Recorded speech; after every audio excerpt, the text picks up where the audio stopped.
Hello, everyone. So, listen, not everyone is quitting out loud, right? Quitting doesn't always mean handing in a resignation. And yes, many actually are doing this in silence and while still smiling through meetings. Well, and before you judge, you need to hear me out because quiet quitting doesn't really sum it up, right? And no, this is not isolated to one generation or even just Gen Z. Even your loyal teammates, right? Those who have been around for quite some time could be silently giving you that cold shoulder and you just don't realize it. But how do we recognize these warning signs so you can save your best talent? Well, good day, everyone. I am Christina Green, your generational translator in the workplace. And we are here today on the Generational Edge podcast, where we are talking today about how to spot team burnout before your team starts rage quitting, meaning they start quiet quitting, they start handing in their resignations, right? They just get out of there. So burnout isn't just exhaustion, it's also too just disengagement. It's withdrawal, right? It is choosing to be no longer be collaborative. It can be all of these things disguised as, oh, I'm fine. Everything's fine. And every generation, they show this very differently in the workplace. But that outcome is still the same, right? It is still the loss of engagement, the loss of collaboration, and the loss of effort or impact on your team and ultimately your bottom line. But if your only sign of burnout is a resignation letter, then you're reading the story too late. So let's fix that. Now, I know we all mean well, but free food has never solved anything, especially in the workplace. And it never made any problems go away. I mean, it doesn't even work in family, right? It never made any of those problems any less impactful. It just put a band-aid over a wound, right? So why do we think that this is going to actually work? Well, because burnout is not solved over a catered lunch. It starts, it's not solved, but it is starts when you start to encourage boundaries, to reinforce those boundaries, and to demonstrate those boundaries. When you do that, you start to build psychological safety on your team, with your team. And this makes you a better leader. So let's talk about it some more. Burnout can look like missed deadlines. Now, this is missed deadlines where from teammates who this isn't normal, right? This is not normal behavior. And maybe this is not necessarily intentional, but it's a lack of focus on something that they were doing, maybe their dedication to the role. This doesn't mean that this is necessarily a performance issue. This means that there is a root cause that is causing your teammate to be disengaged, right? So it's not top of mind to meet the deadlines. Maybe they have low enthusiasm, right? Like this isn't normal for them. If they are normally pretty much engaged, they are collaborating with their teammates, they are being constructive during meetings, they are problem solving, they're active. But all of a sudden their enthusiasm has gone down, right? And it once again, this does not necessarily mean that they just need to be on a pip. This means that we need to take another step to lean in, right? This can also look like passive participation. So, reluctance to join in. I know that when I was an individual contributor, I would volunteer for things all the time because I was so excited about the work I was doing until I felt no longer appreciated for the work that I was doing, for that extra effort, right? I also too come from a generation that believes that you have to work hard, right? So you work hard so that way you can get what it is that you want, that you can, climb the ladder, you can get to the next level that way. Well, that's not how it works anymore. And the ladder is turned into a lattice. So, and that's a story for a different day. It can also too, burnout can also look like unexpected sarcasm or cynicism, right? So I'll say we like to call it clapping back, right? It's the constant It's the constant comments that are not helpful. They're not constructive. They are more so poking fun. And they may be, disguised as like, oh, it's just, some kind of off humor. But no, this can really show up in a way and actually be a really good indicator that things are not going in the right direction. So these all might seem pretty harmless, but when you miss these signs, you're silently communicating to your team that we don't care, right? I don't care. That as your leader, I'm not paying attention. That I am expecting everyone to give me information and I'm not paying attention to what's going on within the team. It makes you look disconnected. So, but here's what burnout is definitely not. It's not just about workload, right? And the hustle. The work is not the only contributing factor to your success.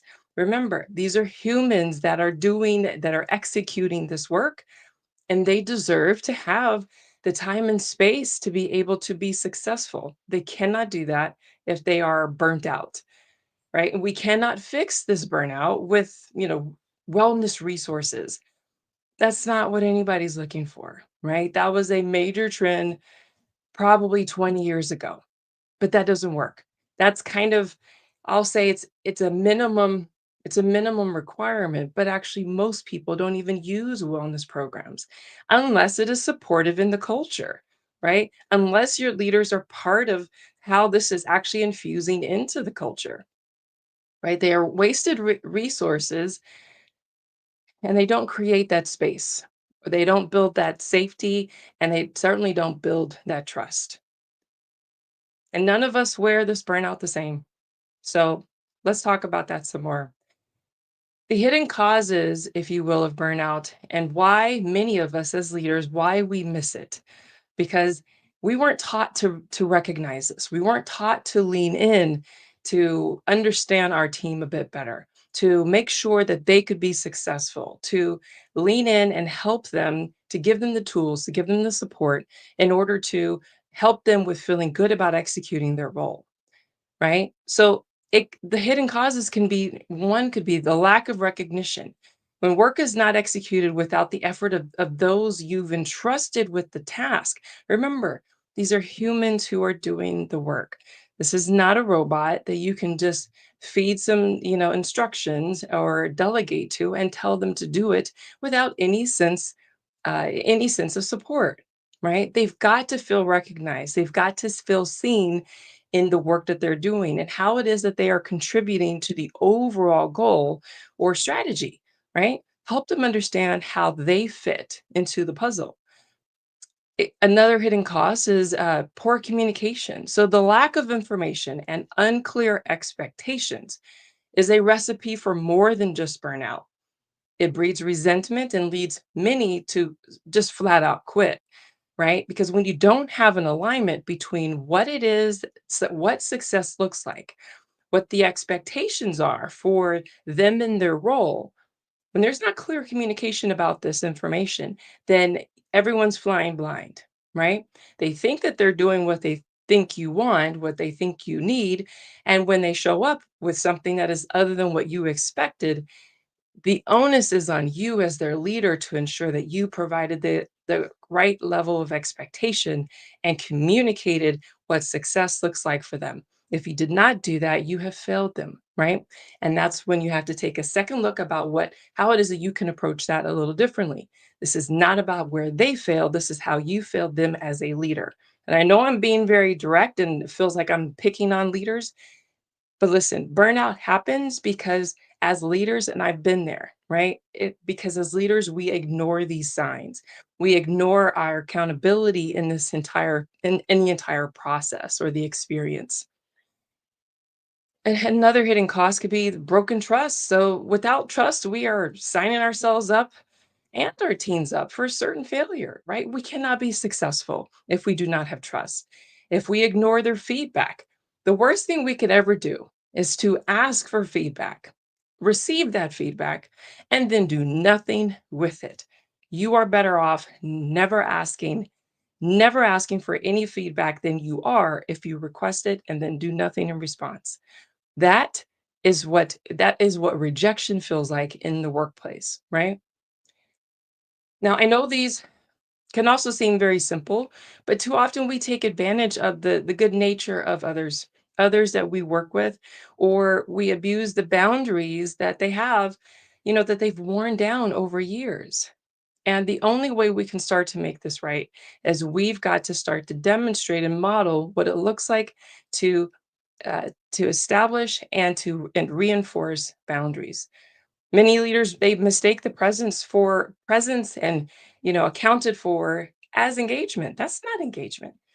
This is not homeroom, roll call, right? Bueller. Yes, I am that old. But or they fail to, or we tend to normalize overwork, right? We prioritize hustle culture, or we praise hustle culture, right? When we don't realize that that's actually just rooted in fear of losing your job, fear of losing standing, fear of losing good favor. The costs do not outweigh the long term results, right? And the impact of on our mental health is certainly not worth the squeeze. Okay, so listen, I was that Gen X leader who followed the playbook, and I was strong.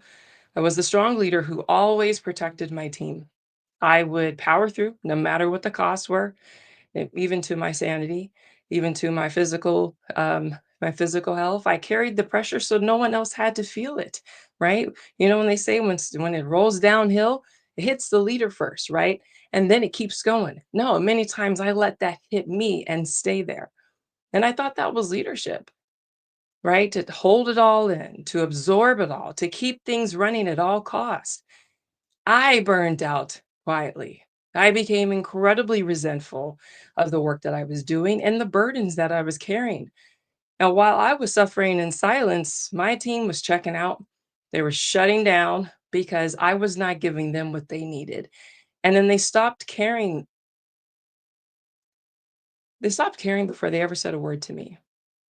And so some of them just up and quit, right? I lost some of my best people that way.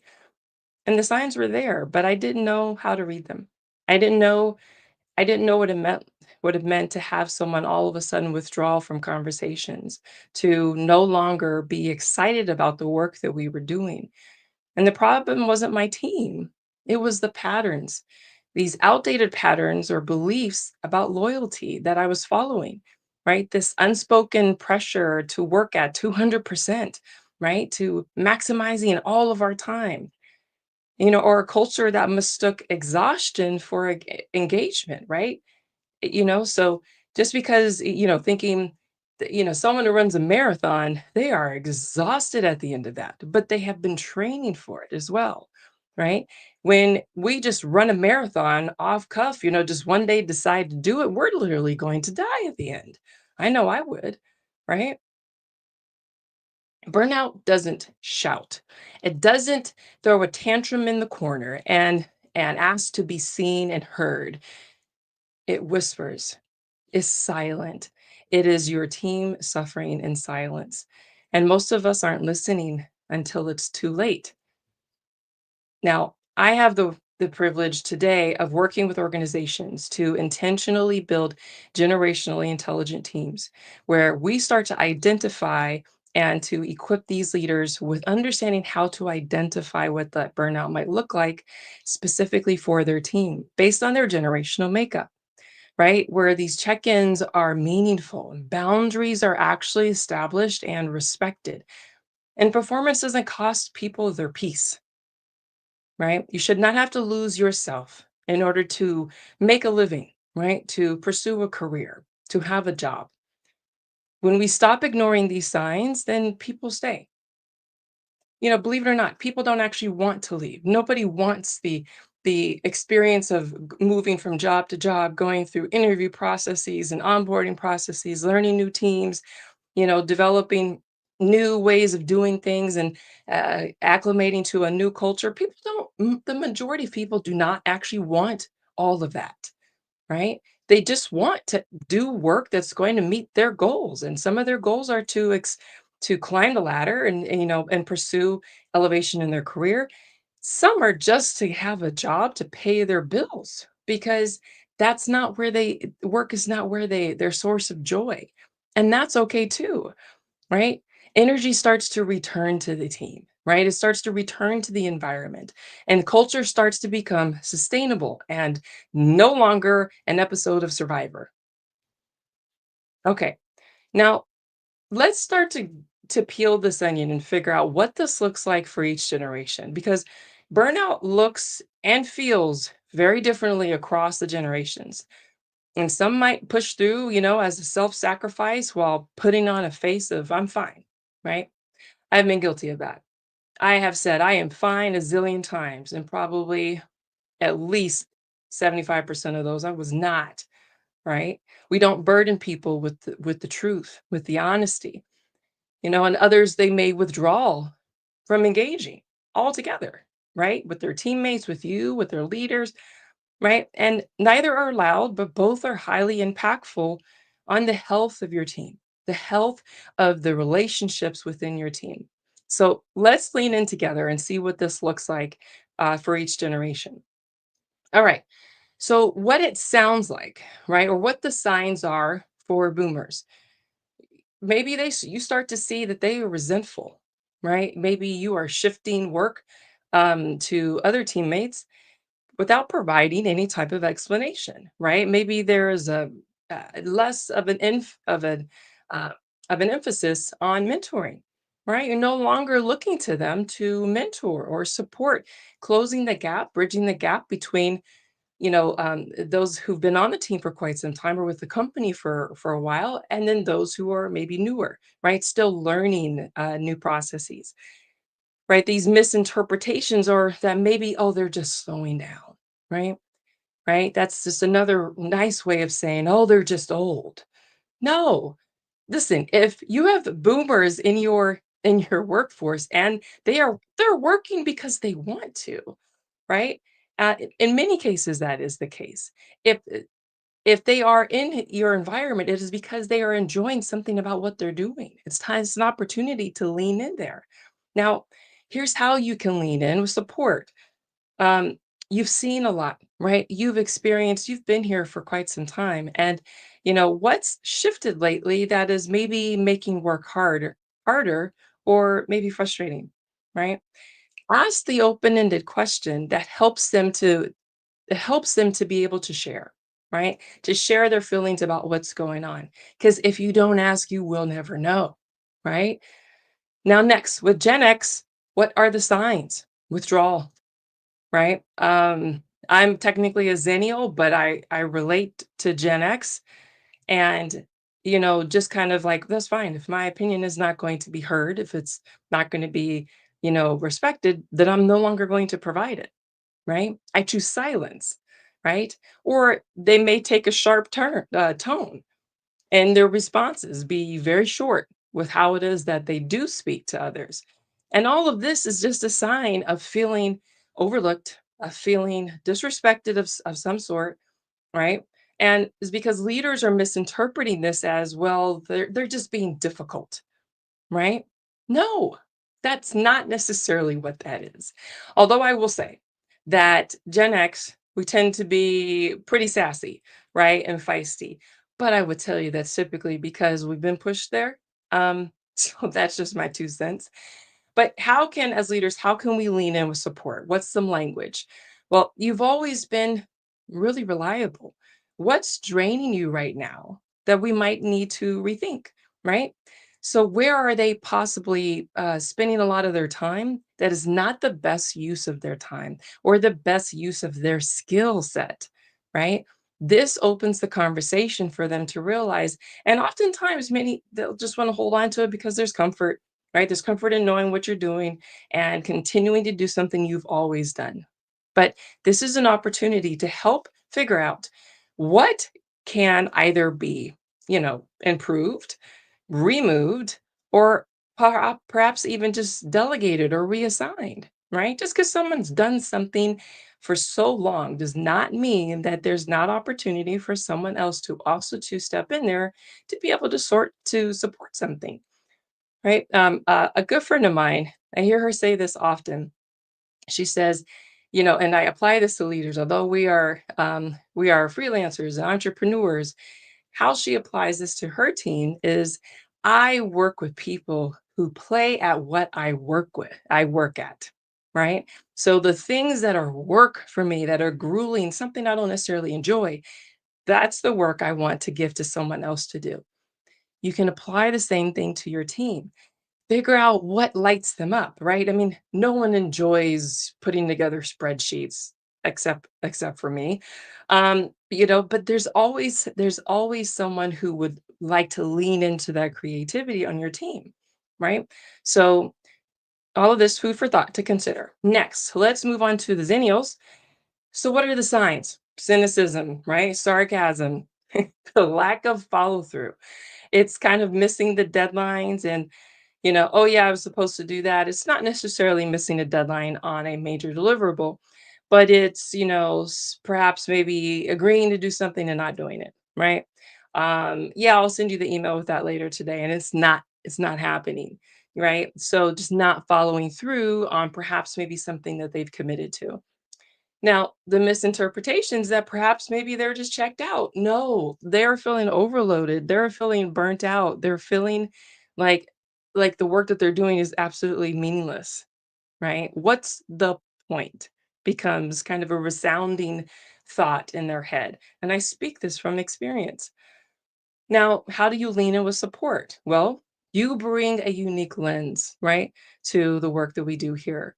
Where do you feel like your experience is being overlooked or perhaps maybe even underutilized, right? How can you start to close that gap?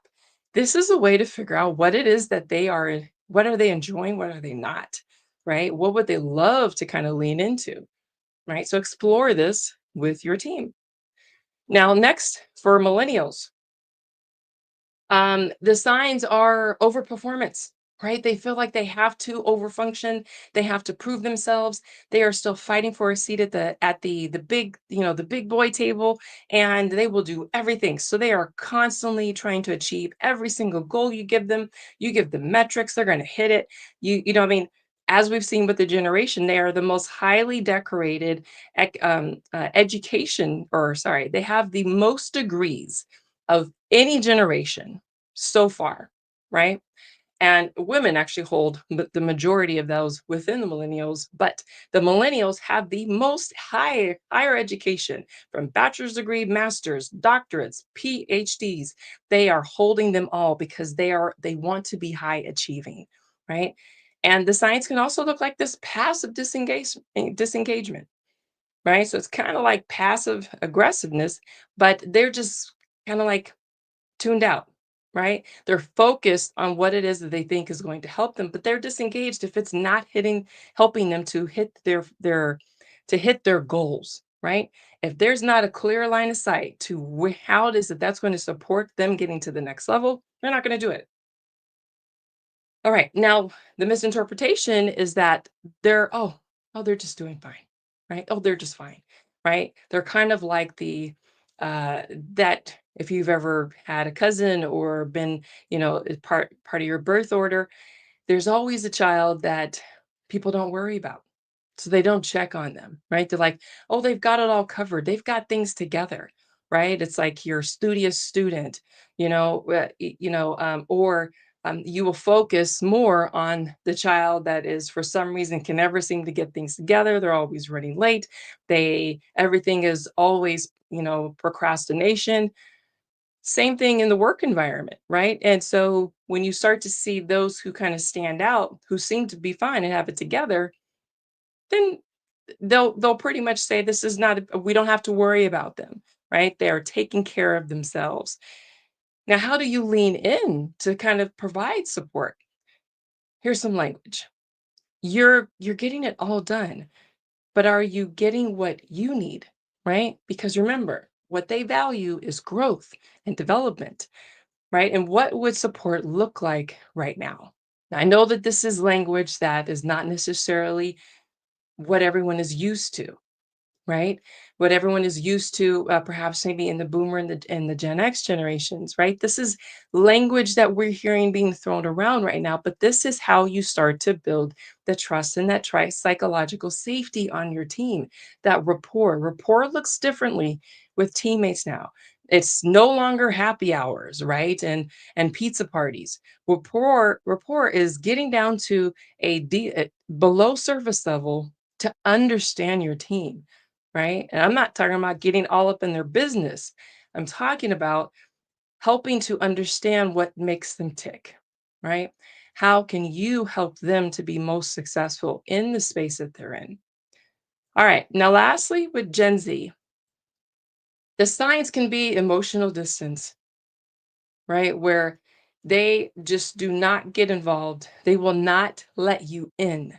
They will not share at any deep level with you, right? I'm not talking about them sharing about their whole personal life. I'm talking about them not feeling safe to even tell you that the work that they prefer, right? No, they'll just accept whatever it is that you give them, and expect that that means that they're meeting your requirements, right? Your expectations. It also can look like low participation. Physically, we seem to assume a lot about Gen Z when their videos not on, on online meetings, virtual meetings, when they're always on mute, when you have to ask them a question in order for them to, participate.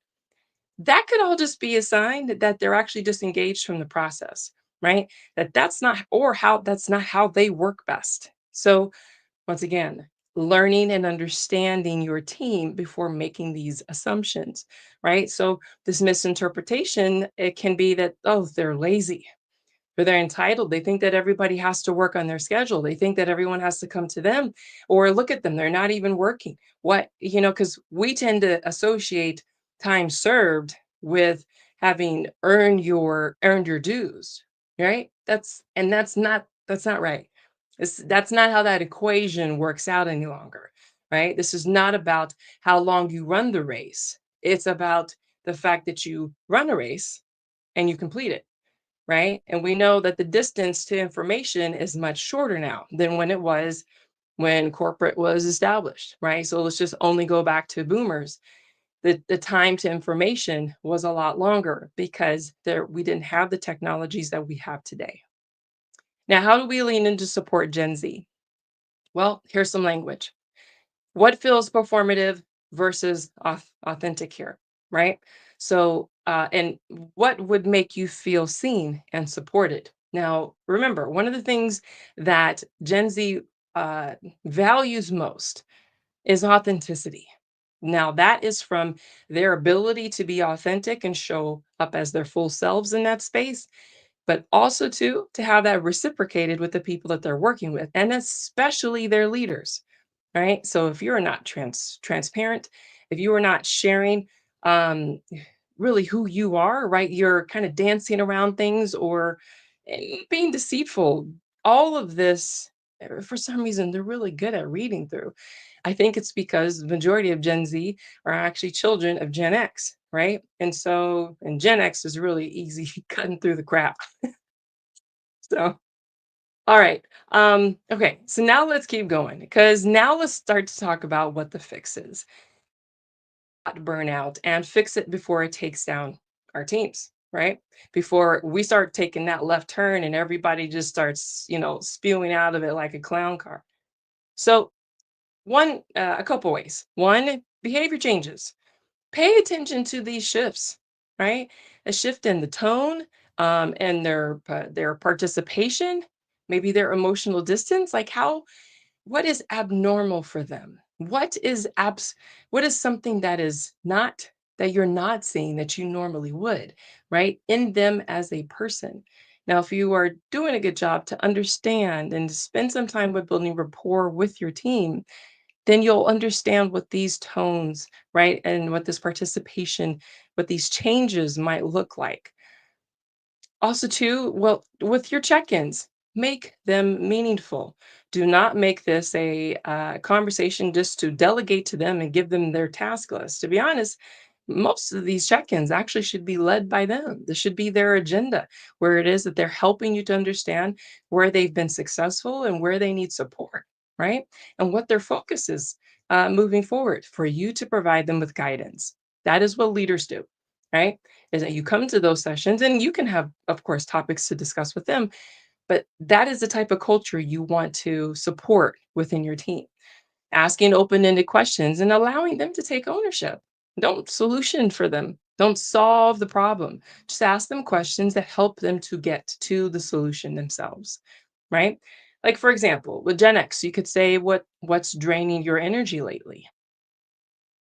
Well, you may have to peel that onion a little bit more because depending on the rapport you've built with them, um, how about with Gen Z? Where do you feel pressure to perform instead of grow? Right? Because the emphasis is that they want to grow. This is not necessarily about climbing the ladder, but more so about and professional development. Now, next, rewarding boundaries. So, setting limits and honoring them is not easy, right? But they are so important. Having boundaries individually and as a team and modeling that for your team. Hold space for sharing limits and reinforcing them, even with you as their leader, right? So to reinforce those limits with you, those boundaries with you, you know, to say, listen, I know you have my cell phone, but I would really appreciate not receiving phone calls after work hours.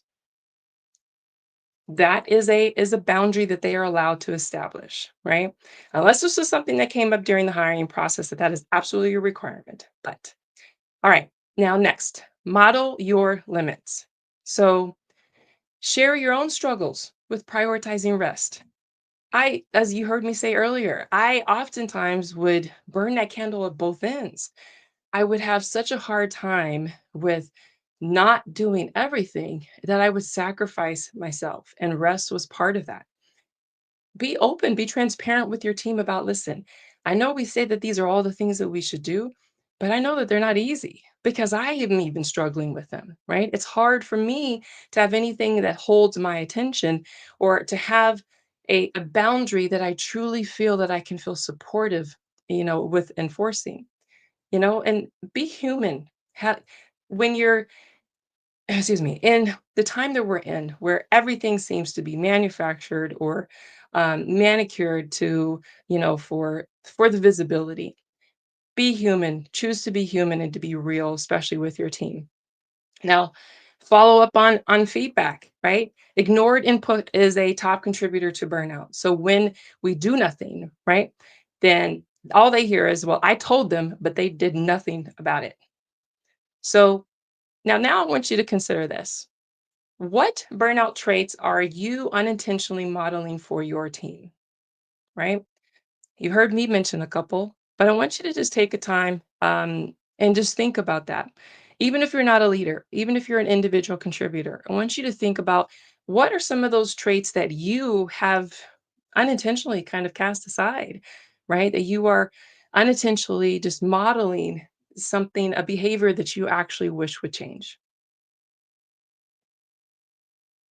All right. Now, listen, when we get it right, there's always a positive ROI, right? When you invest in people, when you invest in their development, when you invest in keeping people satisfied, keeping them feeling valued and appreciated in the work that they do, you have a higher retention. You retain your top people, right? You build the trust within your teams and the culture.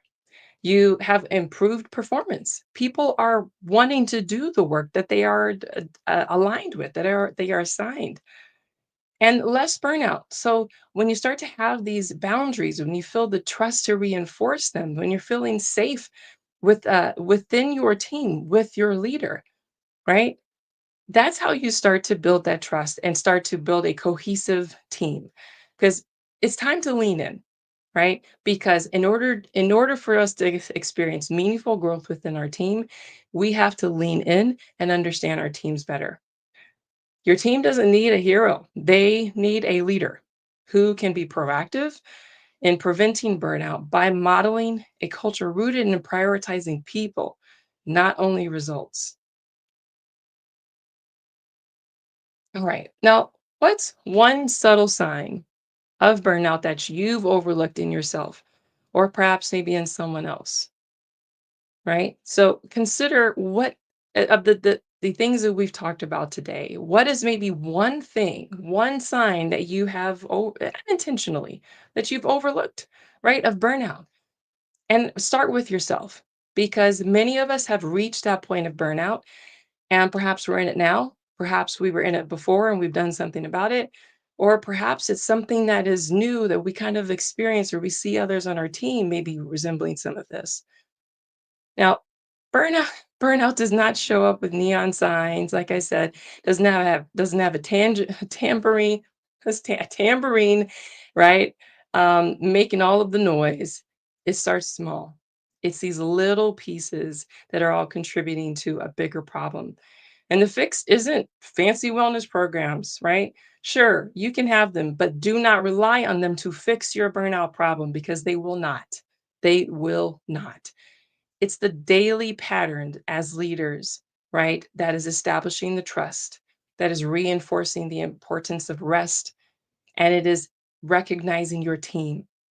Because trust builds when when you see what others overlook, when you see into what it is, the effort that your team is giving and how it is that they're showing up, and where is there a gap? It's starting to recognize when there might be a slip, right? When something might be shifting. Right. Now, if you want to talk about what this looks like for your team, what are some of the signs you're experiencing? Maybe to get some help about how to put a game plan together for get on a roadmap to a more cohesive team and retaining your top talent, then use the QR code on the screen and get on my calendar. Let's have a conversation about what this looks like for you and your organization. All right. Now, finally, it is summertime. True and form because I am hot. But people are taking time off, they are disconnecting, and you may be worried about their productivity, right? That their productivity might take a hit because, the weather is nice and people are disappearing. Well, listen, join me next week, right? Where we're going to be talking about how to balance PTO, productivity, and peace, right? So you may have some people on your team who are new, do not have the PTO to take. Then maybe some on your team who have been there for quite some time and they've been stacking it up, and so they're about to take off. I don't know, a whole month. But how do you start to approach this proactively, right? How do you feel confident about saying yes to time off, right? To reinforcing the importance of maintaining productivity, as well as to balance the peace within your team, right? So that way people aren't feeling animosity towards one another.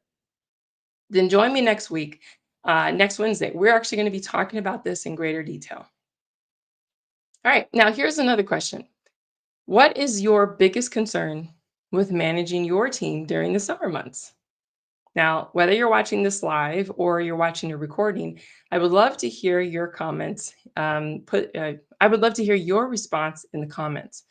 And if they're too personal or you don't want to divulge, then feel free to DM me. Send me a message. I would love to hear this, right? But what is your biggest concern with managing your team during these summer months? All right. Well, that is all for today. And thank you very much for your attention and your time. As always, I am Christina Green, your generational translator in the workforce. And thank you very much for paying attention today. And I look forward to connecting with you. In the meantime, take care. I'll see you soon.